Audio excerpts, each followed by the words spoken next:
Манай юу банд подкастын яг ностр эдийн засгийн чиглэлийн подкастын тэ 2 дахь дугаар эхэлж байна. Ингээд энэ 7 хоногийн сонин сайхнаар хоёул яриагаа эхлэв. Та нарын 7 хоногийн сонин сайх юу вэ? За энэ өдрийн мэндийг хүргэе. За энэ 7 хоног яг их сонирхолтой бас тэгээд одоо нөгөө сая сүүлийн үед нөгөө хог штах дээр төр үеийн түншлэр бол би ажлын хэсэг шалгуулаад явж байгаа. Ахлаад. Тэгээд энэ дээр бас нэг жоохон хүмүүстэй нөгөө сошиал дээр байлдаал. Тэр бас нөгөө түүцнийхнийг нүүлгээд оройгоор нэг ажил шалгачаад явж байгаад пост тавьсан чинь согтуу байна л гэдэг намайг төрөөр гүтгээд байгаа шүү. Лайв хийсэн тийм. Лайв хийгээд тэгээд бичээд байх шиг байгаа. Тэгээд явхдаа тэгэл ажиллаа хийгээл явж байгаа. Орой одоо ажил хийж байгаа хүмүүсээ дэмжээл бас. Тэ нийгэмдэлтэй юм тэгээ оруулсан. Тэгээд хүн өөрөөхөө өнцгөр л хардаг юм шүү. Бас орой надлаа бичээл ах шиг өстэй би хариу өгөөч. Саа согтуу байна маа тий. Хүн гах гал таагдаг юм. За хөөе ажил хийж тохиолдолд хаана тиймэрхүү нэг сонтой нэг согтуугаар хүнд гүтгүүлчээл явж байна.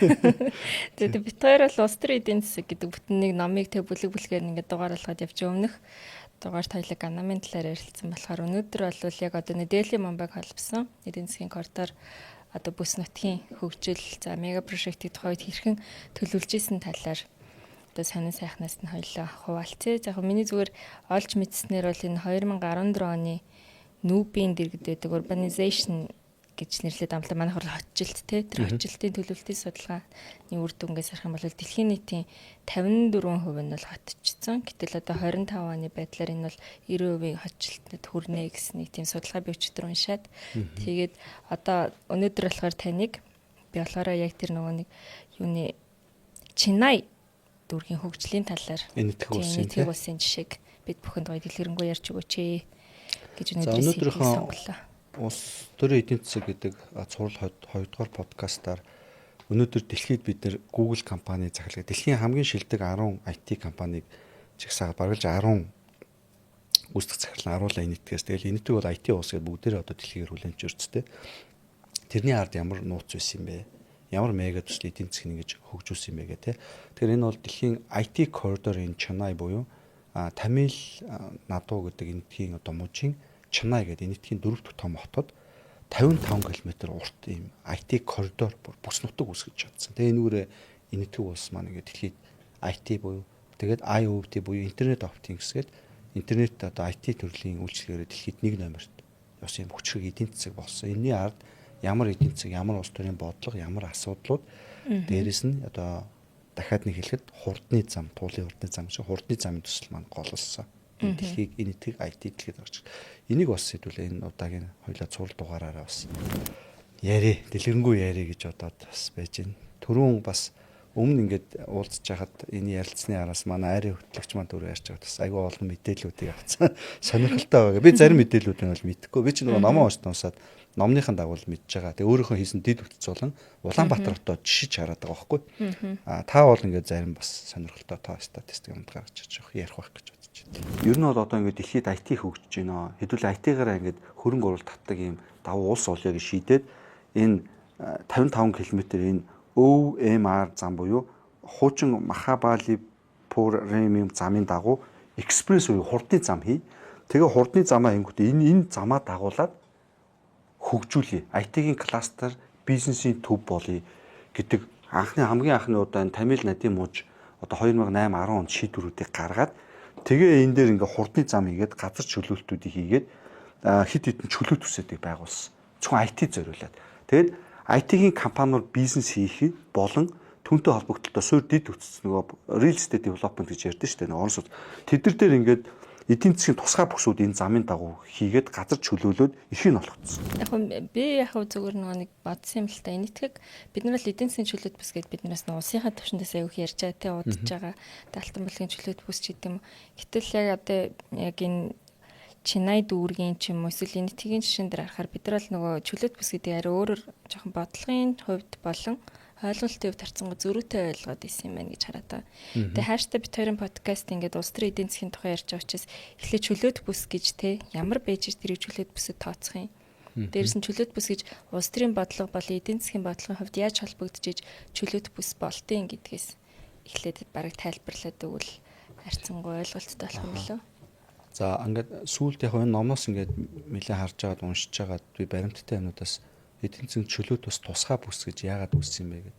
Тэгээ энэ англи хэлээр бол over regulated буюу хэтэрхий их одоо удирдагдсан дүрм журмтай over regulated economy гэж гарч ирдэг. Тэгэхээр эдийн засгийн хэтэрхий хууль дүрм журмаараа ботсон гэдэг нэр томьёол бол Азийн одоо орнууд дээр хөгжиж буй орнууд. Америк, Европ өдр бол хөгжиж явахдаа аж үйлдвэрлэлийн хөгжил хууль эрх зүйн хоёр ингээд зэрэгцээд явцсан байдаг. Тэгэхээр ерөөсөн хөгжил хууль эрх зүйн чинь зэрэгцэж явж болж байгаа. Тэгсэн чинь Европод ингээд хөгжил нь яваад хууль эрх зүйн хөгжсөн байсан чинь манай Азийн орнууд Азийн бус нутагт тэр хөгжиж амжаагүй байж байгаа төрүүлээд хууль эрх зүйг авсан чинь over regulated одоо economic situation state болсон. Хэтэрхий зохицуултдаг. Хэтэрхий хууль журамтай тэгээ барьцдаг. Тэнгүүд нөгөө хөгжиж чадааг байгаа одоо салбарууд чинь хөрөнгө оруулалтанд орж чаддгүй, шинээр хөгжиж чаддгүй. Нэгсэндээ хөгжсөн зах зээл дээр том стартапууд хөгжиж чаддгүй. Стартапуудыг хөгжүүлэхэд инкубатор буюу боожуулдаг шүү дээ хүчээр жоох хүүхдийг боожуулж байгаа юм шиг. Инкубатор тийж. Яг тэрүүн шиг ойлголтоор хөгжиж чадахгүйс учраас Солонгос, Тайван, Хятад энэтэй бүгд ойлгонгуудаа биднээсээ хууль эрх зүй зохицуулт ихтэй таамаа хөгжих хэрэгтэй. Гаднаас хөрөнгө оруулалт гингүүтээ over regulated economy-г л эсрэг хөрөнгө оруулалт татаж хөгжихийн тулд дандаа economic free zone, economic special zone буюу эдийн засгийн чөлөөт заримдаа бүр export import free zone, import processing zone, export processing zone гэж нэрлэж ирсэн юм бэл өөрөөр улсуудад. Тэгж одоо тэр нэг хэсэг газруудыг татвар зарим хуулийн зохицуултаас тэгэд бүр одоо Тайванд бол одоо жишээлбэл юуг визгүй гадаад хэрэгт. Тэгж ингэж чөлөөлж өгч тэр бүс нутаг дээр нь гадны хөрөнгө оруулалтууд бизнесүүд айгүй хурдан амьдрах, хурдан үржих боломжтой болсон. Тэгээд хөгжөөд нэлээ ингээ боожод ирсэн хойно буцаад цуцлаад татвараа авдаг болд юм чи. Тийм учраас тийм ёсон түүхтэй юм лээ. Тэгээ би үүнээс хойш бол Улаанбаатар хотод бол дүүцүүлээд орж ил да бид нар сүүл Налууха Агросити эдийн засгийн тусгай бүсүүд байгуулсан. Агросити нь Улаанбаатарын зүүн хойдолд хүнсний үйлдвэрлэл хийхэд тусгай бүс хөнгөлөлттэй татвар өгдөг.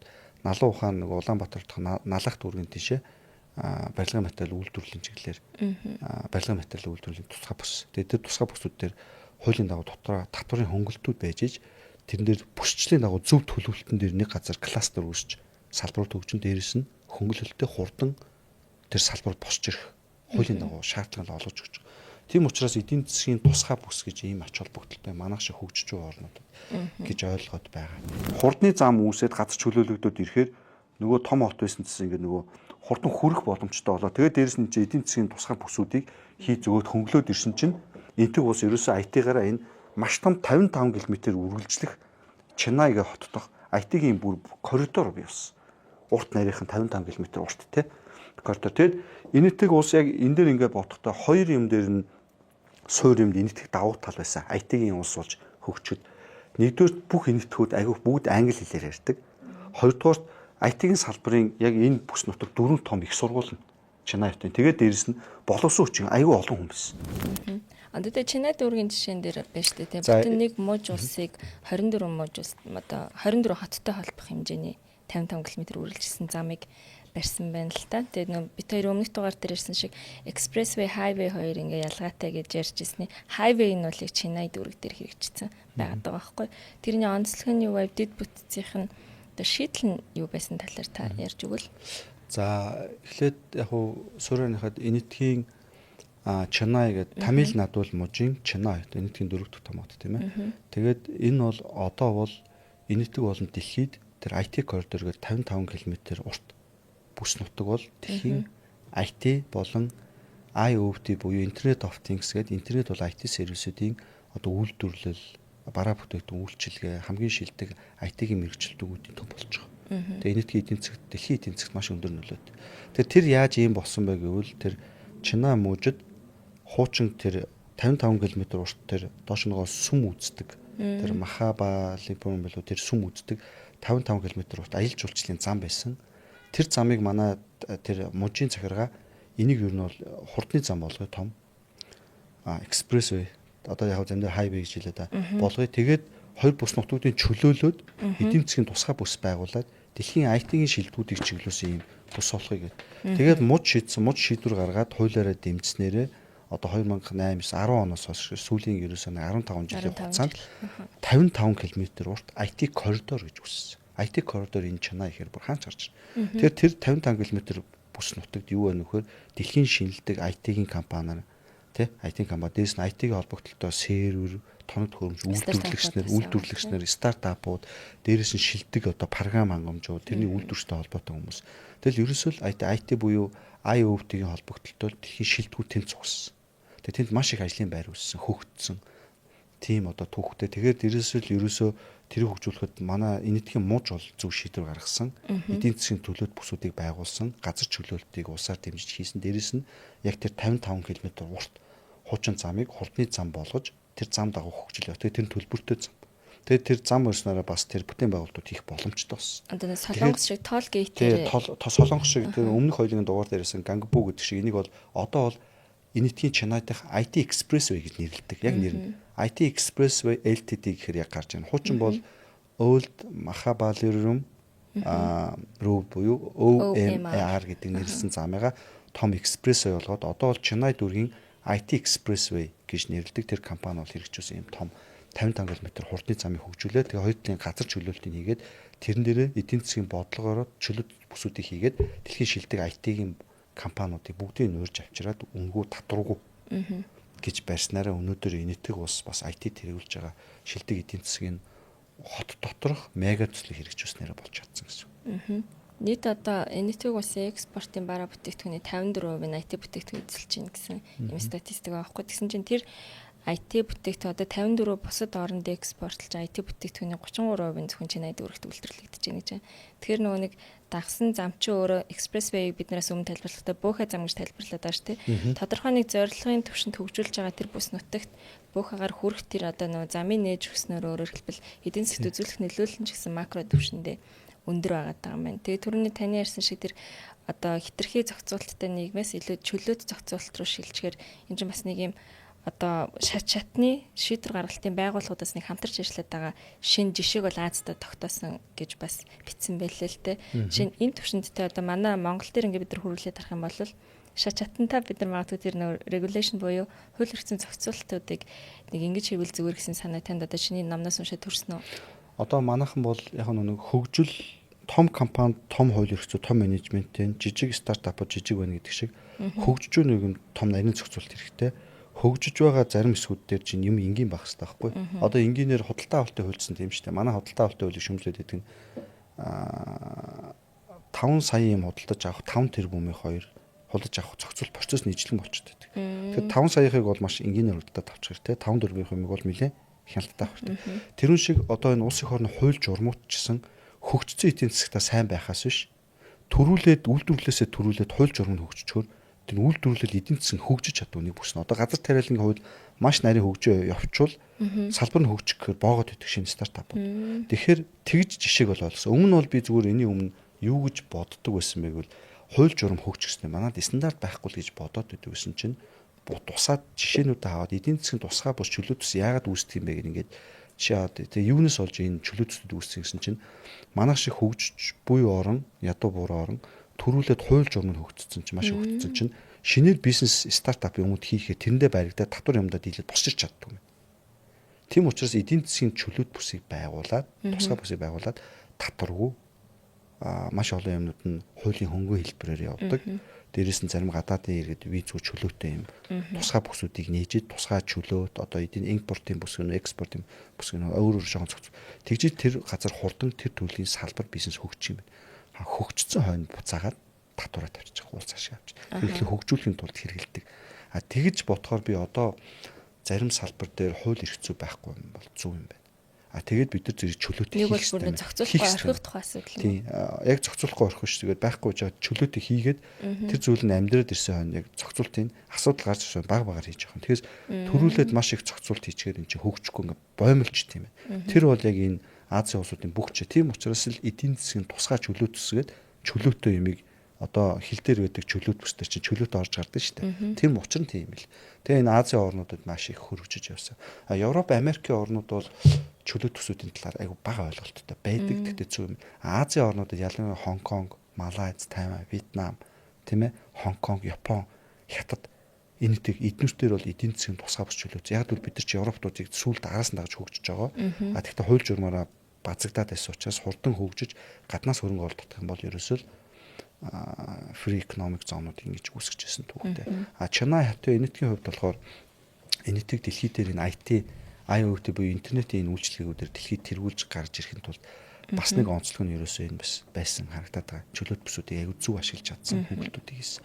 Тэгээ энэтхэг улсын мэдээс давуу тал нь бол англи хэл сайтай хуучин колони ус байсан. Дээрэс нь Чанай хотод өөрөө тэр түрүүний яадаг 55 км IT Express-ийн дагуу 4 том IT-ийн сургууль байгаад боловсон хүчин сайн байсан ийм асуудлууд байна. Гэхдээ мэдээж энэ төслийг эхлээд хийхэд дотор маш их эсрүүцэл болсон.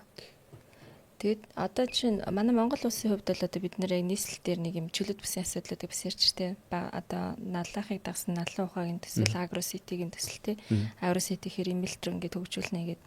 Тэгтэл яг тэрний нөгөө нэг эдийн засгийн үр өгөөж төрүн таны тайлбарсан шиг тэнд нэг чөлөөт бүсийг бий болгох юм бол дагаад ажлын байр нэмэгдэхээс гадна тэр биднэрт нүдэнд шууд харагдахгүй энэ дайрект одоо тэр одоо шууд бус нөлөөллүүд бий болно гэд тий бас энэ номонд тусгасан байгаад нь шүү дээ. Тэрэн дээр одоо Чинай дүүргийг бид нар хааштай ярьж байгаа гэх өсөлттэй дүүргүүдийг одоо ядуу дүүргүүдтэй холбох одоо бас нэг тэр гүүр нь болж өгсөн учраас тэр нэг 24 хотын хөгжил ингээ хамтдаа хөгжөөд магадгүй Чинай ганцаар ингээ IT-гийнхаа одоо бүтээмжээр өндөр гарч ирж байгаа ч гэсэн цаанаа дээлийн Мумбай хотын өсөлтүүдийг бас холбож ярьдсан байлээ.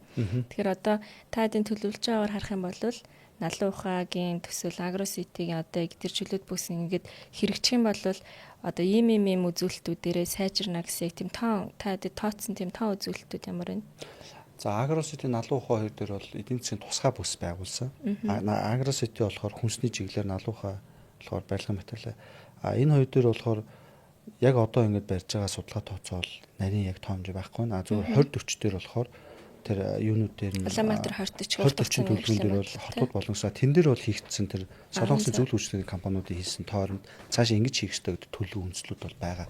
За би бол тэрийг бол наривч чараагүй байна 20-40 төлөвлөгөн дээр байж байгаа. Тэгээд ингэж ихэд Улаанбаатарын хоёр талтаа нэг нь яг байгаль хөрсөнд нь тааруулаад хүнсний одоо үйлдвэрлэл явагдаад тэр нь хотоо хангалттай нөгөө тал нь бол төмөр зам логистик урдаас ихэнтэй тааралдуулаад барилгын материал гэдэг.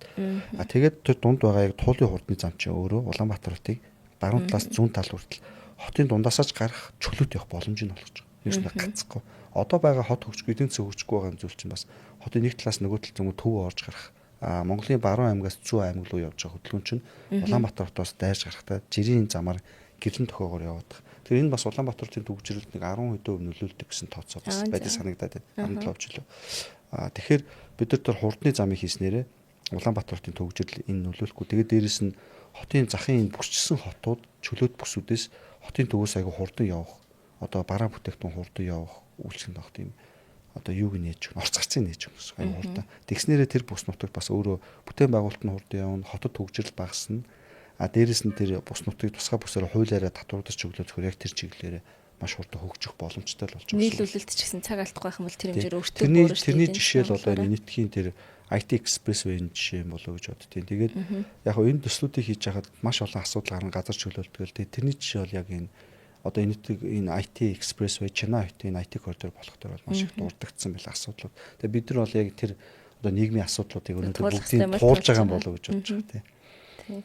Тэгээ түрүүн бас нэг таны жишээ дурдлаа шүү дээ. Одоо жишээ нь бид нар ингээд суураар нь те бид нар улс төрийн эдийн засаг ярьж байгаа юм чи суураар нь одоо эдийн засгийн чөлөөт бүсүүдэд дагуулад одоо бий болгох юм бол зохицуулалтаараа эхлээд бий болгох юм байна. Тэгжээж эдийн засгийн өгөөжөө хүртэнэ гэд те. Улс төрийн эдийн засаг бол том зургаараа улс төрийн зохицуулалтыг эдийн засгийн зохицуулалттай хослуулад хамгийн эцсийн дүнд нь улс өөрөө хожиж явах тухай асуудал болоод байна шүү дээ тий. Тэгэхээр тэрэн дээр таны түрүүний авсан тэр Америкт гарсан мега прожектуудын 90 үеийн тэр эсэргүүцлийн талаарх тэр жишээ бас надад их хоёлоо ер нь бол бас ном уншиж байгаа чинь нэр том байл аюугаа гаргачлаа л та. Political economy гэдэг яг одоо энэ жишээнүүдээс уншаад түрүүн ингээд ярилцаад өмнөх дугаартай цойлоо ярилцаад хад гарч байгаа. Улсыг удирж байгаа эдийн засгийн бодлогыг барьж байгаа бүх удирж байгаа нь бол улс төрчид. Тэгэхээр бол политик гэж үргэлж байна. Тэр хүний манлайлагч удирдах байгаа хүний үзэл баримтал юу хүсэж ийн гэдгээс ус хөгжихгүй гэдэг пак ерхийлэгчийн өөрөө бүр гүрээсээр байгаа Солонгосыг хөгжүүлсэн байна шүү дээ. Яг тэрнээс гарч тэгэхээр ус төр гэдэг чинь. Нөгөө тахсаасаа өнөөдөр бид нар орчин үед чинь эдийн засаг хамгийн чухал тийм ээ. Төслүүд дээр мөнгө хэрэгтэй.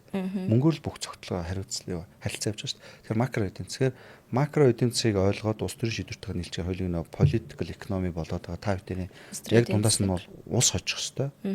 Нам хүн бол солигдож болно. бодлого солиодож болно. Гэхдээ эцээцт улс их орон хөгжөө сайхан хөгжих ёстой л гэдэг гол зорилго байгаад байгаа тийм.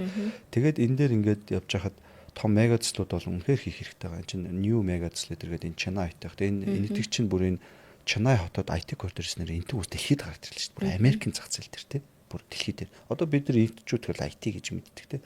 Тэгэхээр энэ хотод дотор хийгдсэн ганц энэ IT хурдны зам, газар чөлөөлтийн, дахин төлөвлөлтийн төслүүд чинь мегац чинь өөрөө энтэг усыг дэлхийд гаргаад ирсэн. Магадгүй би тэгж бодохоор өнөөдөр Улаанбаатарт хийх гэдэг байгаа мегацлууд. Эднэрсийн зарим биднээсийг өнөөдөр онцлогоор дэлхийд тодорхой хэмжээнд бүр амар гаргаж ирдэг магад эднээсээ хурдыг гүйцэх нөлөөнд бол авиж байгаа гэж итгэдэг. Тэгээд таны түрүүний хэлж хагаад энэ энэтхийн Чанай хотод энэ төслүүдийг хийж хагаад тэр газар чөлөөлөхөөр иргэдэн ууралж ирсэн, эсэргүүцэж ирсэн, газараа өгөхгүй гэжсэн, бослог гаргаж ирсэн, тийм ээ. Тэгээд 15 оны үеэр Чанайг өөр 2004 оны цунами дээр далайн эргийн хот учраас нөлөөлөхөд тэгээд дээрэс нь хотчоод ирэхээр их усны дутагдалд орсон. Тэнгүүд нөгөө олон улсын байгууллагууд, иргэний нэгэн байгууллагууд, иргэдэн төслөө дандаа эсэргүүцчихсэн, бослог гаргачихсан. Яг бол тэр орон нутгийн иргэдийг нүүлгээл тэгэл тодорхой хэмжээ судалгаа аваад утсан чинь тэр хуучин тэр IT Express-ийн замын дагуу байсан хуучин иргэд нүгөөд газар чөлөөлтөөр явцсан. Шинээр тэн чинь дэлхийн шилдэгүүд ирж компаниар тэн чинь цуглаж амьдарч байгаа байхгүй.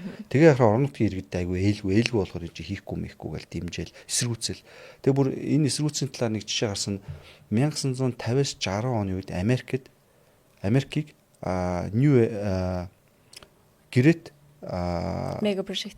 Mega Project Era гэж бүр 1950-аас 60 оны бүр Америкийн бүр агуу шинэ мега төслүүдийн агуу бүр 90 үе. Тэгж Америк ус бүр зад хөгжсөн байгаа шүү дээ. Тэр үедээ 60 оны дундуур одоо энэ дахин төлөвлөлт хийгээл иргэдийн хуучин юмыг өөрчлөлт тахаар хүмүүс чинь ингээд комфорт зонд орчод өөрчлөлт дургу тодорхой. Гэхдээ сайхан амьдрахыг хүсдэг тийм ээ. Тэгээ ингээл өөрчлөөл одоо энэ газар тариалан тариад 3 үе удаа амьдарч исэн чинь наа газар ч аваа том гүүр болгоно. Наа газар ч аваа том орон сууц болгоно. Наа газар ч аваад үйлдвэрлэл болгоно. Хүмүүс ер нь эсрүүцээд идэв. Тэгээ бүр Америкт 1960 оны дундуур ингээд urban riot буюу хот дотор ингээд бослогууд гаргадаг гэсэн. Тэгвэл Америкчдэр түүхэндээ энэтхэгчдэр одоо мужуудын одоо хүмүүс нь ингэж улс их орон хол зургаараа хөгжнөө. Өөрчлөлт бол бидэнд хэрэгтэй. Бид нар том мегацлуудыг хийх хэрэгтэй. Бид нар дэлхийн хөгжлийг, дэд бүтцийн хөгжлийг авчрах хэрэгтэй. Тэгээ энд бодлогодоо тууштай байсан. Энэ улс төрийн хувьд бол ингээд нюанс гаргаад бослог гаргаад хүмүүс нь солигдчихсэн гэсэн энэ төслүүдийг хийснээрээ өнөөдөр Америкийн нөхцөлс дэлхийд те 2 номер эдийн засаг бид нар Америкт очиж сурах гэсэн амьдрах гэсэн гэж боддог. Энэтэй өнөөдөр emerging economy буюу дэлхийд тэргүүлж гарч ирж байгаа эдийн засаг гэдэг томьёол дээр орцсон. Дэлхийд IT сервисээр энэтхүү дэлхийн альч том улс, альч компани тэргүүлдэг болсон байна шүү. Тэгэхээр эн чинь өөрөө энэ мегацлуудыг хэрэгжүүлэх бид нар те одоо өнөөдөр биднээс сэлбтэр яг биднээс тулгаад байгаа. Бид нар бол одоо сэлб туулын хурдны зам туул нэг коллектор зарим замууд хийхэд бол иргэд компаниудаа маш их зөвсөлдсөн шүү дээ. Иргэд ирж уурлан шүүмжлэн үнэтэй одоо өгөх гэж оролдоно. Бид нар бол яг зах зээлийн дагуу үнэлгээ. Тэгэхээр ийм хүн эсэргүүцэл бослого бол байсан юм байна. Тэгэхээр энийг бол зөв одоо төр засаг бол бодлогоо барьж явж том зургаар урт хугацаанд улс бол эдийн засгийн хувьд тэлж өгч биднээсийн амьдрал эцэд буцаад сайхан болох юм байна тийм. Дээрээс нь улс төрийн барилгын бодлогын хувьд тууштайгаар тэрний төлөө явахгүй бол дундаас нь одоо эсэргүүцэл тулгарлаа гэд бид нэр зохицуулалтаа өөрчлөлт байвал тэр мега прожектууд л үүндээ явахгүй харагдаж байна. Тэгэд ярилцлагын одоо ерөнхийдөө бид хоёрын цаг ч гэсэн төгсөж जैन тэгэнгүүт би зөвөр нэг юм мэдмээр байна л та. За жишээ нь бид нар ингээд мега төсөлгөө зоригтойгоор ингээд яриад ихэлсэн те мэдээж хаана шүүмжлэлтэл өртөжл байгаа. Гэхдээ цаашаага ингээд Улаанбаатарчуудыг хүртэх өгөө чинь өөрөө яг юу ах юм бэ гэдэг том зургаар л хинч ярихгүй байгаа. Яг үнэндээ. Тэгэхээр тэрэн дээр өгөөжийг одоо жишээ нь яаж те анх харж агч мөр 24 байжгаад 21 рүү буугаад одоо болохоор багцэлцснаар бас тоон бараг буурах гатч юм шиг харагдаж штэ.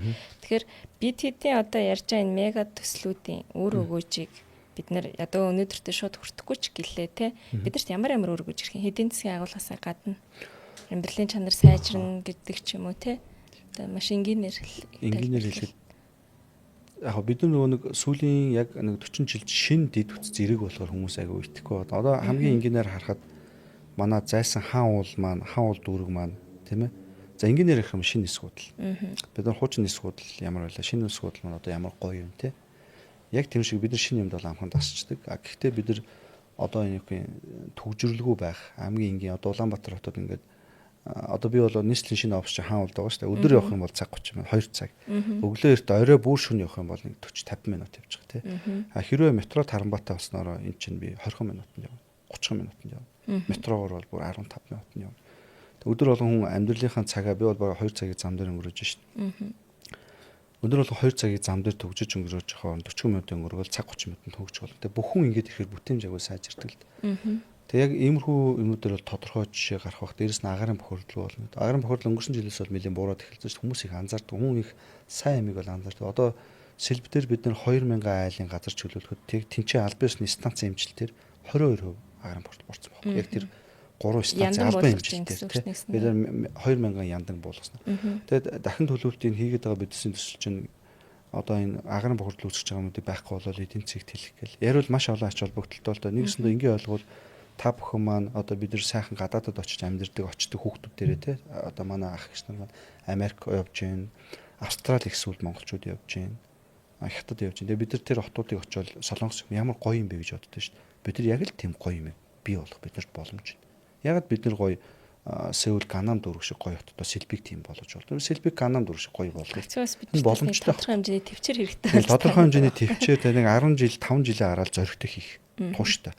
Тэгэхгүй өнөөдөр тэгэл зөвхөн өөрийнхөө эрх ашиг бодоод өөрийнхөө компанийг бодоод би энд ийм байсан гэж бодоод тэгэл хоорондоо муудалцаад би ийм албанчаал байх хэрэгтэй гэж бодоод бид нар тийм болж чадахгүй ш. Тэгэхээр тэр явцсан эрх ашигаа жоохон хойш нь тавиал тиймд бол ялангуяа энэ өндөр албанчаал эрх чамс бол тэгчээсэй л гэж бод. Тэгээд төвчээртэй байх хэрэгтэй мэлээ. Би энэс нэг ойлгосон юм нь бол айгүйх бослог гардаг юм байна. Хүмүүс эсэргүүцдэг юм байна. Гэхдээ тодорхой 10 20 30 жилийн дараа харахаар статистикаар дандаа тэр бол гайхамшигтай мегацлууд бол улс их орны эдийн засгийн хөгжөөс хүнсийн амьдрал буцаад сайжирсан байна гэдэг юм байна гэдгийг л бас ойлгож байгаа. Тэгээд өмнөх цуврал хоёулыг энэ цуврал дээр ярьж байгаад энэ экспресс way хайвей буюу Азийн орнуудад энэ хурдны замууч эдийн засаг ямар тэлдэв юм бэ? Тэгэл нөгөө зам дагаал хөгжил гээл. Тэгээ буцаад бодсон чинь нөгөө Улаанбаатар төмөр замаа дагсан Эрдэнэт дархан 100 араа Улаанбаатар Чойр замын үйл хотууд маань хөгжилтэй. Тэгээд гол зам дагалсан л газар хөгжөөд байдаг. Яг л энэ чинь нөгөө зам гэдэг чинь өөрөө өөр газар шинэ бүтээгдэхүүн мэдлэг авчирч холдох ийм одоо гол бүтээгдэхүүн болдго юм байна тий. Тэгэхээр зам дагаад хөгжил гэдэг бол их чухал юм байна. Тэгэхээр бид нар бол энэ Туулын хурдны зам Улаанбаатар 1-р замд аяг хурдан хийх хэрэгтэй. Эдийн засагт хэлэх юм байна. Монгол улс хөгжим. Энэ чинь зөвхөн Улаанбаатар хотод мега төслийнснээр нь Улаанбаатар хотын асуудал биш. Улсын асуудал гэдэм шүү дээ. Түүнээс Солонгосын Сеулийн жишээн дээр Генгбо экспресс хоёр Солонгосын эдийн засагт Ганам дүүрэг энэ энэтхийн Чаннаи энэ IT коридор бол энэ хурдны зам дээр үүсгэж эхлээл энэтэг ус эдийн засаг дэлхийд энэтэг ус IT-г суурьд тусан байгаа байхгүй. Энэний дараа одоо нөгөө нэг яг Чинай дүүргийн тэгээ хурдны замын бас хөгжлийн гарц гаргалгаануудыг бас соёлоо гой тайлбарлаж өгөн тий. Тэгээ магадгүй бид нар бол Туулын хурдны зам тэгээ босод 1-р тойрог зам гэдэг юм аа төслүүдэд цаашаа хэрэгжүүлээд явах нөхцөл бололцоо магадгүй бүрдэх бах. Тэгээд дараагийнхаа дугаараар болохоор Санктос хэдийн жишээн дээр хоёлоо ярилцъя. Тэгээд өнөөдрийн дугаарын одоо Чинай дүүргийн жишээг тас үүний дараагаар гой дэлгэрүүлж тайлбарлаад өгөөрэй. Тэгээд энэ дугаараа ингээд хайда. Баярлалаа. Энэ удаагийн дугаараараа энэтэг ус өнөөдөр яаж IoT, IT салбар дээр дэлхийд тэргүүлж байгаа. Тэн дээр одоо газар төлөв, дахин төлөвлөлт болон тэр IT Чинай дүүргийн IT 55 км урт үржлэх IT Expressway энд хэрхэн нөлөөлсөн бэ? Хурдны зам төсөл маань тий гэдэг талаар бол дэлгэрэнгүй улс төр эдийн засаг талаас нь бол холбож ярилцлаа. Тэгээд баярлалаа. Баярлалаа. Хоёулаа дараагийн дугаараар тэгээд сонготоос идэгээ.